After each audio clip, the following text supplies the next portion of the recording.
안녕하십니까. 수익은 왕이다 TV의 복리입니다. 오늘 시간에는 이 영상은 지금 5월 2일 화요일 오후 8시 영부터 지금 영상을 녹화 중인데요. 5월달 증시 흐름을 일단 강세로 예상하고 있지만 반대로 항상 계획대로 시장이 가는 건 아니잖아요. 그래서 5월달 시장이 상승할 확률도 2분의 1이고 하락할 확률도 2분의 1입니다. 그래서 제 예측과 다르게 시장이 약세 전환할 가능성은 없는지를 한번 검토하고 실제로 시장이 하락이 나온다면 그거를 촉발시키는 요인들이 무엇인지 한번 알아볼 거고요. 그 다음에 그럴 경우 시장이 상승할 경우에는 어떤 종목을 매매하고 시장이 하락할 때는 어떤 종목을 매매해야 되는지를 한번 오늘 이제 FOMC도 얼마 안 남았기 때문에 한번 종합적으로 살펴볼까 합니다. 이게 일단은 시황 관련 내용이 주가 되겠고요. 후반부에는 이제 상승 시 매매할 종목, 하락 시 매매할 종목을 자세히 안내 드릴 거니까 영상이 조금 길어질 수 있더라도 도움이 되실 거라고 생각을 합니다. 그러니까 한번 끝까지 영상을 잘 봐주셨으면 좋겠어요. 자, 그러면 5월에 시장을 하락을 유도할 요인이 뭐가 있는지부터 한번 살펴볼게요. 일단 보시면 이게 지금 나스닥 종합 차트예요. 일간 차트거든요. 근데 잘 보시면 이게 제가 지금 저항선, 고점 저항선을 그려놨는데, 일단 이 첫 번째 거, 그리고 두 번째 거는 이미 돌파가 나왔어요. 근데 이제 마지막 세 번째 게 남았거든요, 현재. 근데 잘 보시면 이 자리하고 이 자리 둘, 최근에는 한 번, 두 번, 세 번, 네 번 이 자리를 터치를 했는데, 이 자리를 아직 뚫지를 못했어요. 그렇죠. 어제도 미세하게 약보합으로 마감을 했죠. 그런데 이제 5월 3일, 미국 시간으로 5월 3일이 이제 연준 회의, 5월 회의가 끝나고 물가 이제 이번에는 0.25% 인상을 할 게 유력시 되고 있어요. 근데 항상 블랙아웃 기간에도 블랙아웃 기간이란 연준 의원들이 발언을 할 수 없는 기간을 말합니다. 근데 닉 티밀하우스 기자가 연준의 의견을 대변했는데 제 나온 기사를 보니까 이번에 0.25% 금리 인상은 거의 기정사실이 된 것 같아요. 그러면 5.25% 금리가 되겠죠, 미국 기준금리가. 근데 중요한 거는 이제 회의가 끝난 이후에 파월 의장이 어떤 발언을 하는가가 엄청 중요해요. 잘 알다시피 작년 9월에 잭슨홀 미팅에서의 발언 한 방에 증시가 완전히 무너졌다는 거를 기억을 해야 되겠어요. 그래서 제가 봤을 때는 지금 시장이 어느 정도 올라왔기 때문에 여기서 이제 우리 금리 인상 끝이다라고 말은 하지 않을 것 같고 계속 그래 왔던 것처럼 향후 물가 추이를 어차피 매월 10일경에 나오니까 물가 추이를 확인하겠다 이런 식으로 발언을 할 수도 있고 이 정도만 얘기하고 끝나면 좋은데 예를 들면 이제 좀 강한 기조로 얘기를 하면 좀 시장 흐름이 좀 안 좋아질 수 있겠고요. 그 다음에 애플 실적이 금요일 날 이제 오전 우리나라 시간으로 우리는 휴장일이지만 금요일 날 새벽에 나오는데 만일 애플 실적이 좋지 않다면 이 파월 의장 발언 다음날 애플 실적까지 연결이 돼서 뜻하지 않게 이 저항 라인을 돌파하지 못하고 내려오는 일이 생길 수가 있습니다. 그래서 제가 좀 이제 그거는 일종의 가능성이니까 그걸 수도 있다라는 걸 아셔야 되겠고 S&P 500 지수도 보면 나스닥하고 똑같아요. 지금 이 처음 저항 라인은 여기 두 개는 돌파를 했는데 얘도 지금 보시면 여기서 지금 돌파 못한 자리 이번에 여기서 또 막혔잖아요. 다시 윗골이 달았잖아요. 그렇기 때문에 전부 다 같은 개념이다. 다우지수도 마찬가지로 역시 이 부분대 저항 라인을 돌파하지 못하고 있어요. 그래서 일단 그 가능성이 하나 있고, 두 번째는 물가지수입니다. 이제 5월 10일에 이제 다시 물가지수 발표가 되는데, 지금 물가지수 예측치를 안 볼 수가 없겠죠. 다음 주로 넘겨서 한번 볼게요. 이제 5월 10일 발표가 되는데, 지난달에 물가가 6%에서 5%까지 확 떨어지면서 랠리가 나왔어요. 그런데 이번 달 예측은 어때요? 5월 달은 5%에서 오히려 5.2%, 0.2% 오른 걸로, 올라가는 걸로 돼 있죠. 그리고, 근원 소비자 물가지수도 보시면 2업 투 2업, 전년 대비는 일단은 전월과 동일하게 나와 있어요. 그렇기 때문에 뜻하지 않게 근원 물가지수가 오히려 전월보다 높게 나온다던가 아니면 헤드라인 CPI가 전년 대비, 동기 대비 헤드라인 CPI가 일단 0.2% 높은 걸로 돼 있는데 다시 리바운드가 되는 상황이 나오면 연준이 금리를 또 올릴 수 있다고 그런 얘기가 성립이 되기 때문에 이날 오히려 물가지수가 시장의 호재가 되는 게 아니라 악재로 돌변할 수도 있다. 그래서 5월 3일부터 5월 10일까지 그 7일 사이에 연준 파월 의장 연설, 애플 실적 발표, 그리고 물가지수가 있기 때문에 이게 다 좋은 쪽으로 이제 반대의 경우로 잘 파월 연설도 무난히 넘어가고 애플 실적도 좋고 물가지수도 뭐 예측치보다 더 낮게 나오고 하면 시장이 위로 더 갈 수 있겠지만 이 세 가지 변수가 어떻게 작용하냐에 따라서 다 전혀 다른 결과가 나올 수도 있다. 이 부분을 하나 이제 기억을 해주셔야 됩니다. 그리고 환율 시장입니다.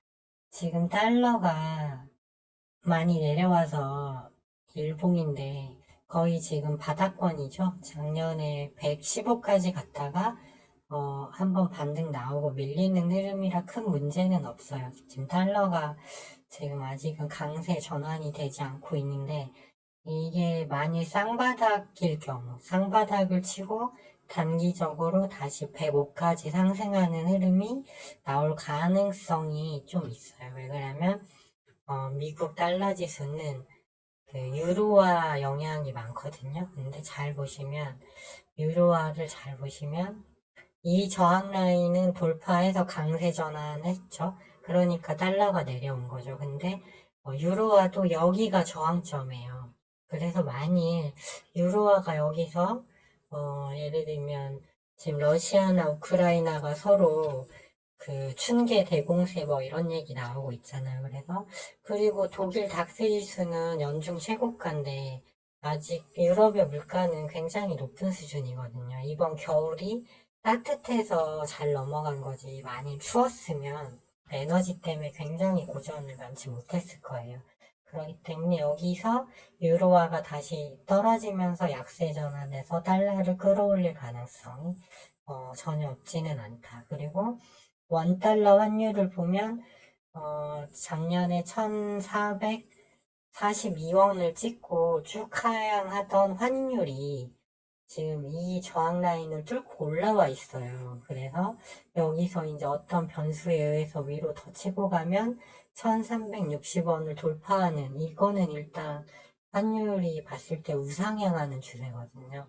그런 게 있고 또 뭐 엔화도 또 달러에 영향을 많이 미치는데 엔화도 역시 이 하단에서 지금 지지받으면서 저항선 돌파를 눈앞에 두고 있고 위안화도 마찬가지 흐름이에요. 아시아 통화가 대부분이 그렇죠. 여기 저항선 돌파해서 올라왔죠. 그렇기 때문에 통화 시장이 항상 주식 시장 이게 가장 큰 건 채권 시장이고 그 다음 통화 시장 그 밑이 주식 시장인데 지금 통화 시장 움직임이 조금 약간 껄끄러운 좀 부분이 있어요. 그렇기 때문에 이런 걸 봤을 때 시장이 꼭 오른다라고 낙관할 수는 없다라는 이 근거가 될 수 있겠고요. 마지막으로 이제 국내 요인인데 신용잔고가 오늘 기준으로 19조 7천억이에요. 그런데 지금 코스닥 지수를 움직이는 건 2차전지 시총 상위주거든요. 에코프로하고 에코프로비엠이 지금 좌지우지를 하고 있는데, 지금 보면 수급은 계속 그 메이저들은 매도 일변이거든요. 그래서 제가 아까 설명드린 부분에 의해서 미국장이 갑자기 약세 전환이 돼서 2차전지 테슬라가 위치가 좋지 않아요. 그렇기 때문에 테슬라 100불에서 반등 줄 때부터 2차전지가 간 거거든요. 그렇기 때문에 신용잔고가 많은데 2차전지하고 지금 코스닥은 바이오 제약이 중요한데 지금 셀트리온이랑 한미약품 이런 게 다 약세거든요. 그렇기 때문에 코스닥 지수가 이 지지 라인을 깨고 밑으로 내려올 확률이 좀 있어요. 그렇게 되면 신용장고가 출해되면서 시장이 약세 전환할 수도 있거든요. 그래서 국내 요인으로는 이제 2차 전지나 바이오 제약이 추가 하락할 가능성, 그리고 신용장고라는 이런 요인이 있습니다. 그래서 일단은 상승을 너무 이렇게 낙관하기는 어렵고요. 일단 환율이 더 뛰면 외국인들이 오늘 매수를 했고, 일단 코스피는 삼성전자 위주로 해서 매도는 않고 있지만, 환율이 더 뛰면 환차손이 생겨요. 환율 때문에 손해를 보기 때문에 외인이 포지션을 변경해서 매도로 갈 수도 있는 부분이에요. 그래서 확률은 반반인데 하락하는 경우도 좀 생각을 해야 된다. 이렇게 말씀을 드리고 싶고, 그러면 이제 시장이 오른다면 어떤 종목을 공략하는 게 좋을까 이렇게 보시면, 일단은 저는 반도체를 제일 좋게 보고 있어요. 근데 그 중에서는 이제 한미약품하고 HPSP인데, 한미약품은 위치가 좀 애매해요. 60일선하고 이격 자체도 크고, 또 DBI텍도 보면 21선이 꺾이고 있는 자리라 좀 시총이 큰 애들은 좀 움직임이 어려울 것 같고, HPSP는 비교적 소형주인데 여기서 100% 상승이 나오고 다시 내려오고 지금 하단 다지고 있잖아요. 그래서 여기서 이제 어떤 식으로 해서든 좀 장대 양봉이 크게 나오면 추세 전환 시그널일 수 있다. 그래서 일단 이 종목을 좀 일단은 반도체 쪽에서는 관심 있게 지금 모니터링을 하고 있고요. 한미글로벌도 이제 네옴시티 추가 발주 관련해서 최근에 여기서 이제 추세를 돌리는 흐름이에요. 그래서 주봉으로 봐도 확실히 일단 추세를 돌린 거라서 월봉으로 보면 아직 좀 높기는 한데 좀 관심 있게 볼만하다. 그래서 시장이 위로 간다고 하면 반도체에서 한미반도체, 그리고 HPSP, 그 다음에 한미글로벌 정도 보고 있고요. 하이브도 나쁘지 않은, 좀 이격이 커졌긴 했지만 하이브도 괜찮고, HD 현대인프라코어 같은 종목도 눌림 줄 때 한번 들어가 볼만하고, AI 쪽에서는 뭐 마음 AI 이 정도 일단은 보고 있고요.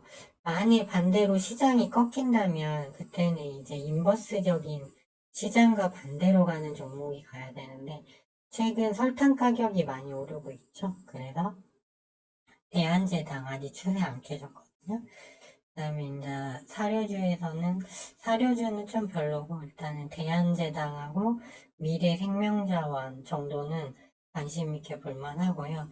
여전히 탑은 히토류 미중 분쟁 관련이 점점 심화되고 있기 때문에 테슬라 관련주이기도 한 여전히 히토류, 그 다음에 사료와 설탕 등 원자재 섹터는 이제 시장이 빠질 때 공략을 해볼 만하다. 이런 식으로 좀 정리를 해서 시나리오별로 대응하는 게 좋지 않을까 하는 생각을 해봤습니다. 근데 일단은 그냥 확인을 해야 되는데 시장이 올라가면 좋죠.